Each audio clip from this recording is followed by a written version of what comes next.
Adoosh. Thanks for tuning back in. Ladies and gentlemen, Joey Moss with Bad Boy Gaming and WoW Core Set 2021. We got a lot to talk about today. We're going to jump right into it without any further BS. A lot of Planeswalkers. I think there's a total of 8 we're going to go through today. These are all official spoilers.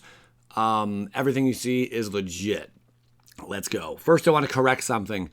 This one, like I said, I wasn't sure if it was true or not. I kind of was guessing it was not. Cool card, great idea, but here's the real one. Now we're looking at the actual true Teferi, Master of Time, with its alternate art right there. So here it is. You may activate loyalty abilities of Teferi, Master of Time on any player's turn. Anytime you could cast an instant. Remember yesterday it said flash on it, you know. Very interesting though. So it's not flash, but you can play his abilities, you know, like an instant, which is pretty cool. I like that. The extended art's pretty legit. The draw card and then discard a card, that's the same.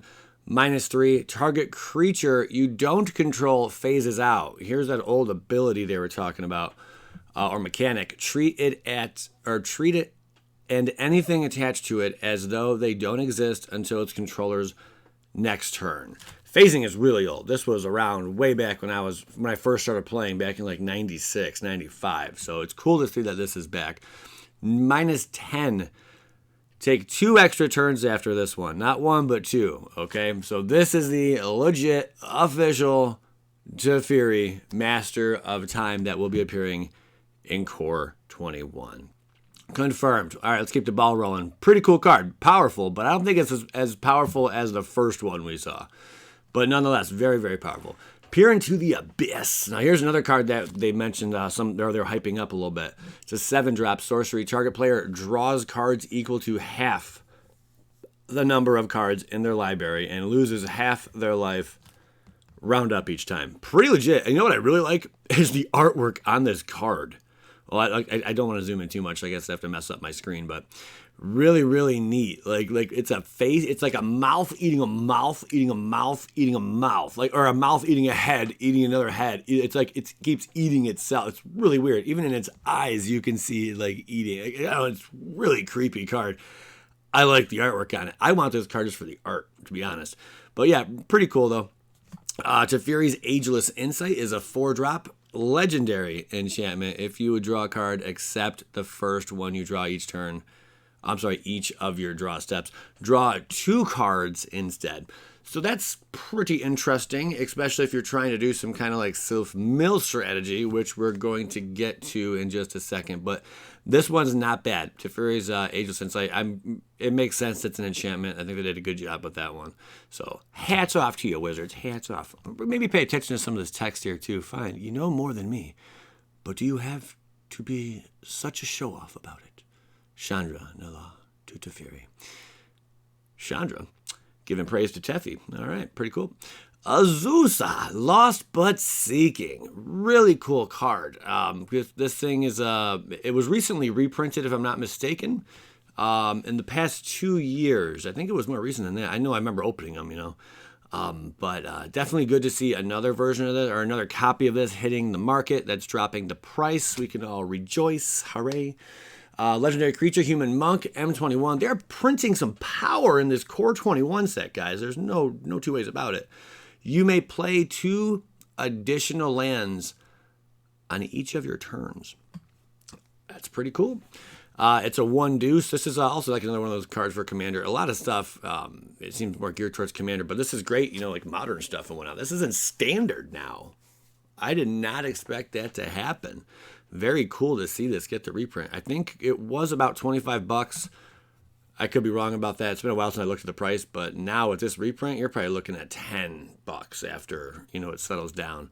Pretty cool. I'm happy to see it. Indulging Patrician. Here's a new one. 3-drop in the Orzhov colors. Creature, Vampire, Noble. Got the flying and lifelink.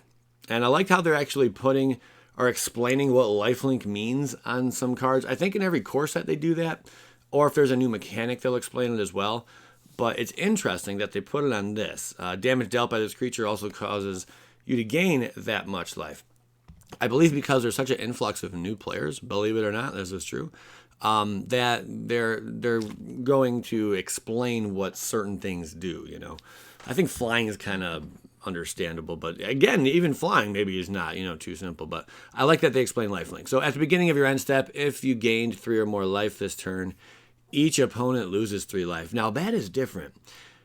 At the beginning of your end step, if you gained 3 or more life this turn, each opponent loses 3 life. That's a fun little, like I said, gain and drain is back. And that's one of my more favorite mechanics. I used to love building modern decks around this kind of strategy, You hit them, you make them pay, they're paying life when this happens, they're paying life when that happens, they're losing life when this happens, they're gaining life when this happens. Just a bunch of cards with triggers on them, Really a lot of fun. And there's even infinite loops, that you can go infinite and just win a game. We might see one of those in Standard. You never know. Ruined Halo. Here's a reprint for you. 2-drop. As Ruined Halo enters the battlefield, choose a card name. You have protection from the chosen card name. I declare Teferi. I have protection from Teferi from this point moving forward for the rest of my life. All right? That's it. Whatever. Any Teferi, that's him. I got protection from him.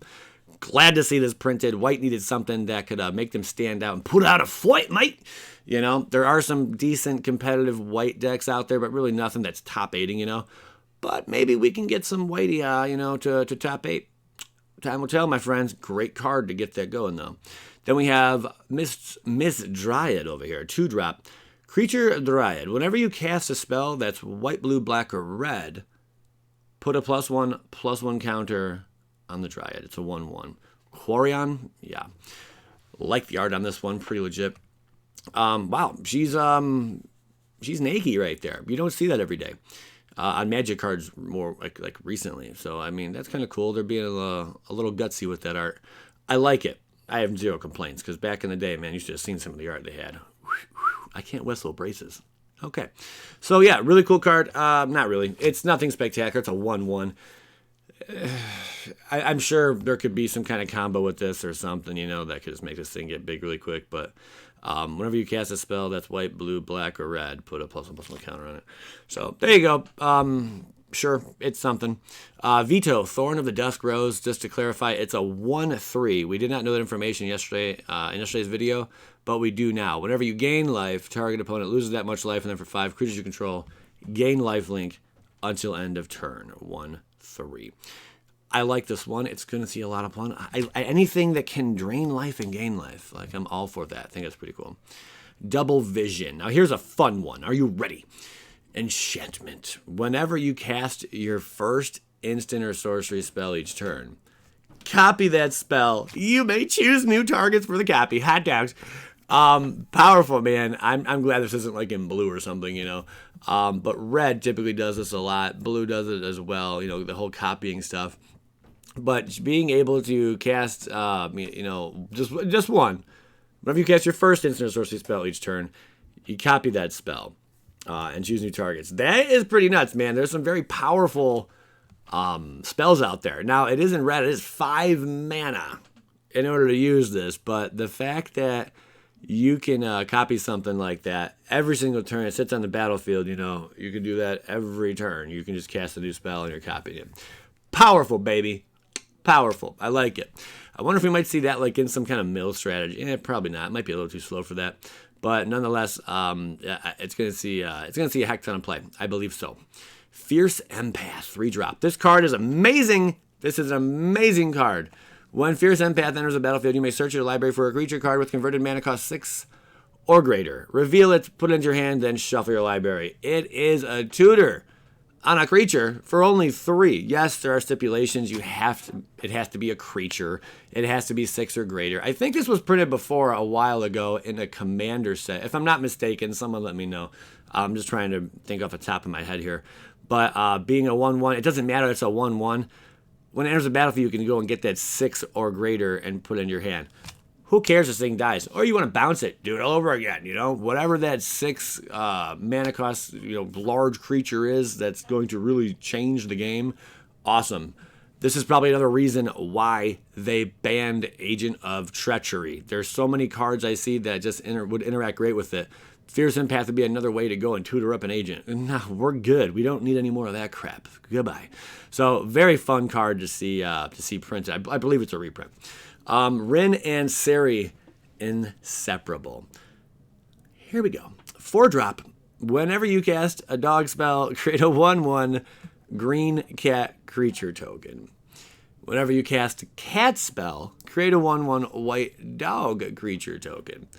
Very cute. For 3, tap it. Wren and Surrey, Inseparable. Deals damage to any target equal to the number of dogs you control. You gain life equal to the number of cats you control. It's a 4/4. I like it. I mean, this could be fun. Cat tribal, baby. Cat dog tribal. Dog cat tribal. What was that show on like Nickelodeon? I didn't have cable. I was poor when I was a kid. But anyway, I'm sure there was a show like that. Dog cat or something. I just remember the name. There you go. All right. We're ready for the show, man. I think being able to create a bunch of tokens, I mean, everyone likes that. I don't know if this is the best, most awesome card ever. I mean, I think people are going to like it for like Commander or something. I don't know how much play it's going to see in Standard. We do have a decent amount of cat spells. As far as dogs, I don't think there's a lot of amazing dogs right now in the meta. So I'm not sure how impactful this card is going to be. I highly doubt it's going to see competitive play, but it is a fun card nonetheless. And welcome to Magic the Gathering for sure. Wren and Surrey. Cool card. Tormod's Crypt. Another reprint here. 0-drop artifact. Tap it, sacrifice Tormod's Crypt, exile all cards from target player's graveyard. Good. We need more graveyard hate, because honestly, we already are dealing with graveyards being a nuisance. I'm sure seeing this kind of card is a sign that graveyards are going to be even more annoying. Dominaria's most extravagant crypt, nevertheless holds an empty grave. There you go. Wonderful stuff. So nice little reprint. Confirmed Uga the Spirit Dragon. There were some people doubting that this was actually going to happen. Yes. Mugen is back, 100 billion%. Very expensive card, very powerful card. I expect the price to drop around $20 to $30 after the reprint here. A lot are going to be entering the market, you know. But man, what a powerhouse this card is for sure. We talked about it yesterday, so I'm not going to cover it yet again, but I'm glad it got a print. Containment Priest, another reprint, 2-drop. Love the art on this one. Human Cleric, it's got the flash, it's a 2/2. If a non-token creature would enter the battlefield and it wasn't cast, exile it instead. Are they going to bring back, I think in Historic, Fires of Invention will be unbanned or unsuspended once this card drops. That's my thoughts, because this would like shut down those kind of strategies, you know. Fires of Invention's decks would be not shut down, but you'd have to actually play the deck normally. You couldn't just cheat an extra card into play every turn. You know what I'm saying? So I'm glad Containment Priest is around. Will this bring back Fires of Invention in Standard? It's a possibility. I wouldn't rule it out. I'll say that. If we see another card in another color that could shut down that kind of a strategy as well, then more likely we'll see Fires of Invention being brought back. But right now, Northern Owl. Moving along, Grim Tudor. Holy smokes, man. This was around in Starter. I remember cracking packs of Starter. The original OG Starter. I think this was the original Starter. I should have put the original art up too, but it's a pretty pricey card. And now that we're getting a reprint in Mythic, search your library for a card, put that card into your hand, then shuffle your library. You lose 3 life. Now, yeah, it's not as good as Demonic Tutor, which is a 2-drop, I think. Do you even have to pay any life for Demonic Tutor? I think you pay 2 life. But yeah, this is additional life and additional mana. But being able to go and look for any card, doesn't have to be a creature, there's no stipulations, it's any card in your deck. It could even be a land card. Doesn't matter. Whatever that case may be, you get to put it into your hand, and you got to pay 3 life for it. Glad to see this reprinted. It's looking like M21 is going to be a huge powerhouse, man. It really is. Here is Garak, the Crown Scourge. 3-drop. Legendary creature dragon. I knew we were going to have dragons back when I saw the angel, Baneslayer Angel. Yeah, I think I said dragon by mistake. No, I did not. It was not on purpose. It was a definite mistake. I didn't even realize I was saying it. I was just excited to see Baneslayer Angel and I said Baneslayer Dragon, I think, or something like that, and you guys had a field day with me. Good times. But we do have a dragon this time, not an angel. Flying, Garak the Crown Scourge can't attack unless you control 4 or more artifacts. Ooh, I don't know. Oh, but at the beginning of your end step, create a treasure token for each non-token creature that died this turn. If it's an artifact with tap, sacrifice artifact of one mana of any color. I like that. I think this is pretty cool. It's getting more artifacts on the battlefield, or on the field by itself. That's pretty nifty, as long as you end up losing a creature there, a non-token creature. It has to be. But the fact that it's a 5/4 for only 3, it's a dragon, it's flying. The downside, it's legendary. I'm sure, yeah, if you... Honestly, there's a lot of ways, like, outside, like, of standard, like, in Modern, to get a lot of artifacts on the battlefield like that. Like, really quick. By turn 2, you could have a whole bunch on the field. So this would probably be a little busted there, if it was not legendary. But I'm excited to play this. Any dragon, you guys know I enjoy dragons. I hope there's an extended art version card of this, because I really would like to see what that looks like, or the alternate art. I'd be absolutely thrilled to see that, because this is like a close zoom up of this dragon, but I want to see it from like a distance. All right, now we have Liliana, Waker of the Dead. That's right, a Planeswalker. Good old 4-drop, legendary Lily. Welcome. This is a very modest art for her. We have seen her in skimpier stuff, to say the least. This is fully covered. Lily's definitely taking care of herself lately, and not going to the red light district as much. +1, each player discards a card. Each opponent who can't loses 3 life. Not bad. It's something. Starting out loyalty is 4, by the way. My hand is 4, by the way, fellas and ladies. -3, target creature gets -X till end of turn, where X is the number of cards in your graveyard. Okay, that's pretty cool if you're going that graveyard route. And there is, what's that one? It's a 2-drop. It's in Golgari colors, black and green. And for every creature, it's like 1/1, and every creature in your graveyard, it gets +1/+1 or whatever. That would be a pretty cool card, running a kind of deck with this Lily right here. I think that would be amazing. Kind of like mill yourself out, but also get perks from how big your graveyard is, and then have stuff that you can recur back onto the field. Interaction like that, Interesting. And then -7, this is pretty cool. You get an emblem with, at the beginning of combat on your turn, put target creature card from a graveyard onto the battlefield under your control. It gains haste. Hooray, I like. The only thing is, you're going to want to use a card that, there is one, I don't know if it's rotating out yet, but it allows you to put a loyalty counter onto each planeswalker you control. You can destroy any number of planeswalkers and then put a loyalty counter, or that many, onto a planeswalker you control. Something along those lines. That's a cool card. I hope it's not rotating out. It might be, though. But if not, that would be a great card to run in something like this. And now that we're seeing some more planeswalkers, and it looks like some more powerful planeswalkers, definitely you're going to want to keep planeswalker hate in your sideboard, to say the least. But this Lily is quite silly. I love bringing back something from the field, or from the graveyard onto the field. And not only that, but it does gain haste. So that ultimate's nasty. And notice it says, put target creature card from a graveyard onto the battlefield under your control. It doesn't matter whose graveyard it is. It could be anyone's in the game. That's pretty cool, too. So, very impressive Lily. I'm excited to see her in action. Giggity goo. Spark Hunter Masticore is a 3-drop artifact creature. Masticore. I haven't seen a Masticore in a while, I don't think. Typically they stink. Like, they're just kind of like, cool art. You're garbage. Usually it's how it goes. Anyway, as an additional cost to cast a spell, discard a card. Okay. Protection from planeswalkers. Hooray, you have something useful. Okay, that's good. I think that's pretty cool. For its 1, Spark Hunter Masticore deals 1 damage to target planeswalker. You can do that as many times as you want. What a cool card there. For 3, Spark Hunter Masticore gains indestructible until end of turn. 3/4. I think this is a great. I think this is a very powerful card. And it's only 3. Yeah, this is a very powerful card.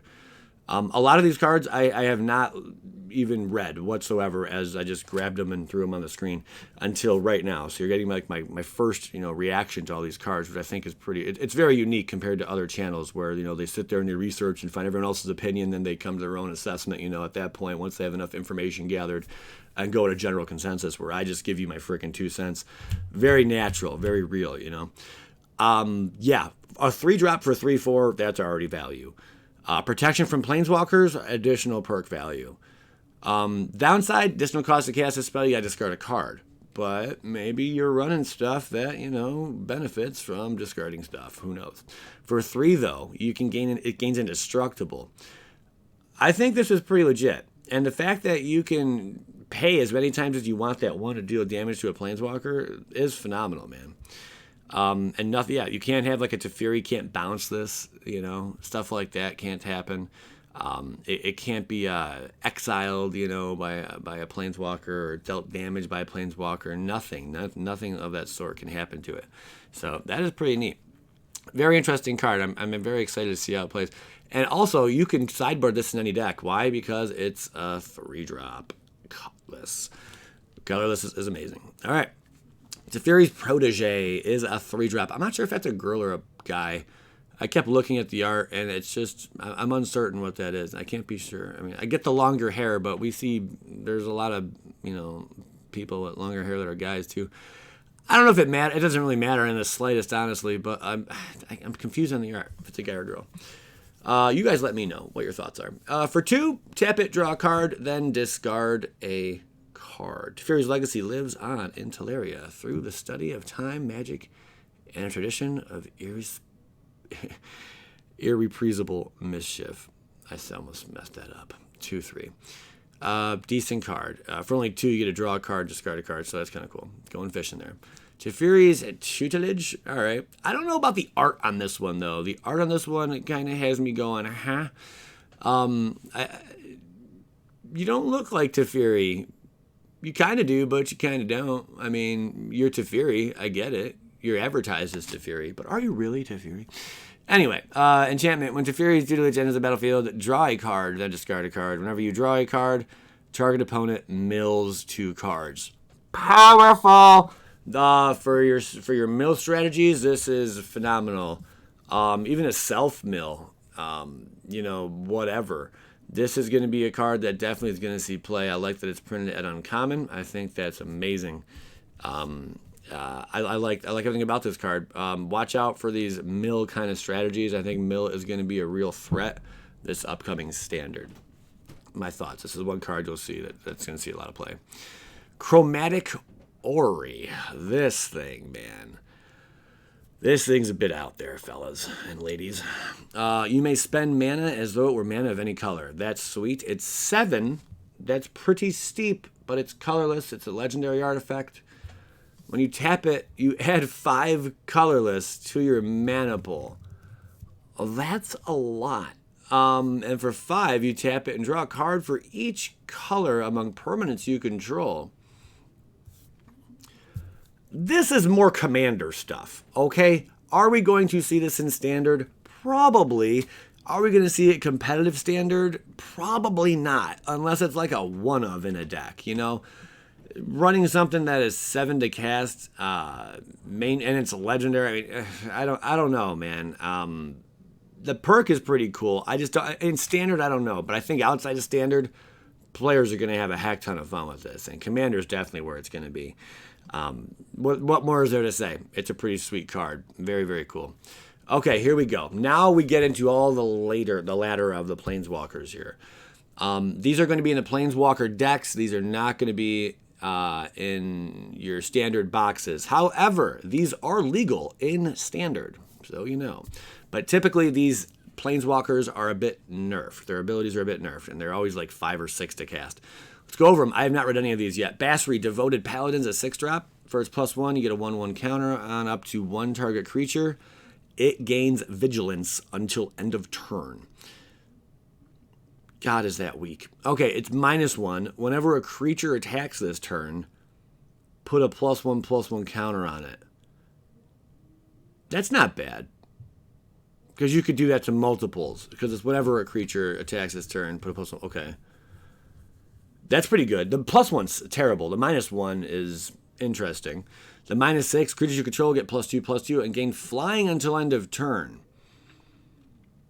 That can close out a game rather quickly. I mean, you know, for sure. And yeah, he starts with 4 loyalty. Not bad. Interesting. And then the Agus over here, put a +1/+1 counter on each of up to 2 target creatures, and then you can search for the Devoted Paladin. I remember, like, when these cards first came out, you weren't really able to do anything else. You know, this whole, like, companion kind of stuff. Don't quote me on the companion term, but these whole cards that go together, you know, like the Planeswalker, and then you get tutored up by this one card. I remember complaining. I'm like, why is it just when this card comes into play, you know, like you go and it's like a 3/4 or 2/1. It's some crappy creature.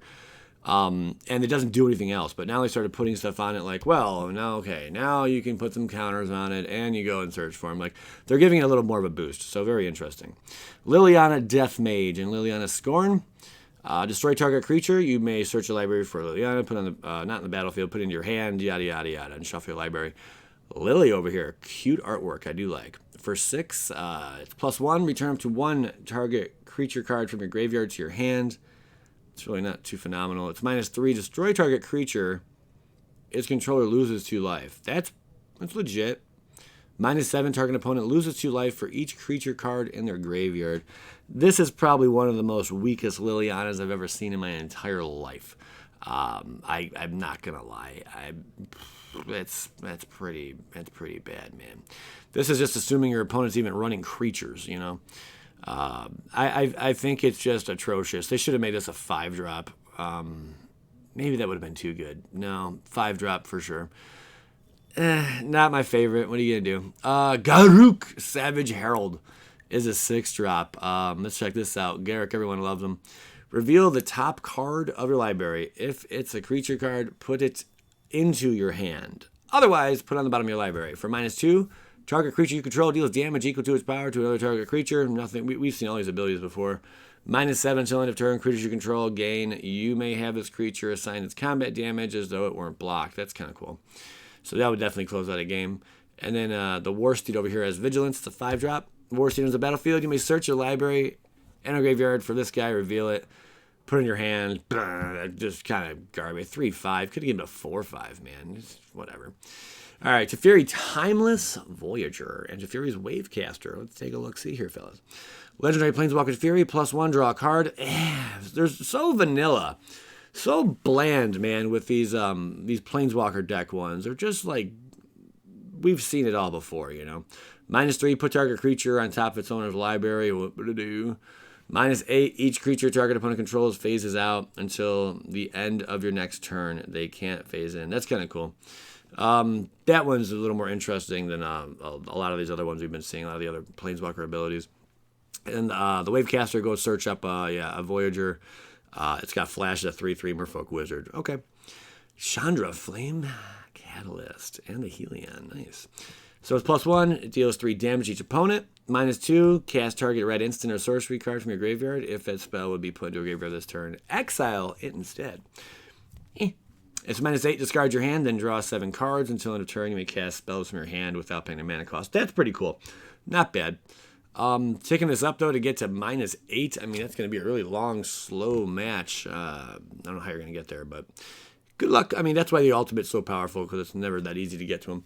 But there is that Chandra that does, I think you can add an additional loyalty counter to your Chandras, or your red Planeswalkers. And then the Firemaw is haste. You go and tutor up a card, tutor up this card, put it in your hand, shuffle your library. Wow. Long spoiler video today. Thank you so much for tuning into this one. What are your guys' thoughts? Where you at? Are you pumped? Are you loving it? I think the reprints they're pumping out are just amazing. I really, really do. And there are some new prints, some new cards that are pretty cool as well. That Orrery is very interesting, especially for Commander.